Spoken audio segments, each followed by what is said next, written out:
So, with WhatsApp coming under scrutiny for breaching its users' privacy, the government of India has come up with its own indigenous app. It's called Sandesh. It's again an instant messaging app and it's up on Android and iOS. So, what is Sandesh and how does it do things differently? So, Sandesh has been developed by the National Informatics Center, NIC, and we also see the Digital India branding on it. It is essentially a instant messaging platform and it's very much similar to WhatsApp. So you can share data on it, you can make video calls, you can do audio calls, you can share photographs, you can send broadcast messages to multiple people, things that we have seen before. Now when it's so similar to WhatsApp, a platform which we are comfortable with, which we have been using since a while, what's the need for Sandesh? So here is where the need arises. Sandesh essentially has been developed to provide a secure messaging platform to users, a platform which is not owned by foreign entities.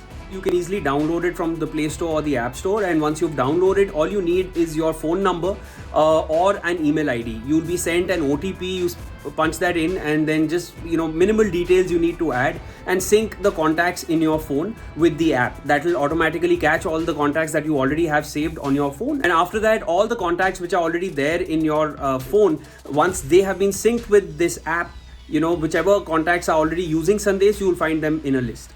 So as far as popularity is concerned, Sandesh is still, it's yet to gain momentum, but it has already started gaining popularity amongst government officials. A lot of government officials have already shifted onto Sandesh. So now how is this app sort of different from the ones that we have been using since years now? Sandesh offers certain features which we have not seen before. So we'll list them out for you. So Sandesh has a feature known as tag, in which you can mark a message in different manners. You can call it, you can mark it on priority, you can mark it as confidential, or you can mark it as auto delete. So as far as its user base is concerned, I think Sandesh is targeted for people like professionals, for officials who do not want a very cluttered user interface in their instant messaging platform. If they're looking for a clean experience, Sandesh is going to provide it.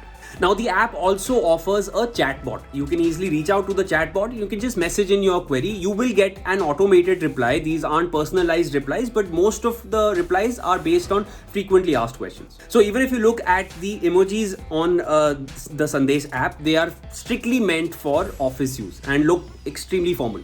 If you form an official group, you have a limit of 200 members. If you form a non-official group, then you have a limit of 50 members. And if you are sending out a broadcast message, you can send a broadcast message to 10 members at a time. So this is pretty much it about Sandesh. It is very much a part of the government's Make in India strategy. We've pretty much given you a glimpse of everything. If you want to invite contacts, you just need to spread the word for Sandesh. It's easily available for download. Doesn't take very long to set up. So after going through all of this, after hearing us out, tell us, would you shift to Sandesh and would you let go of WhatsApp for what you're getting on Sandesh? Let us know in the comment section.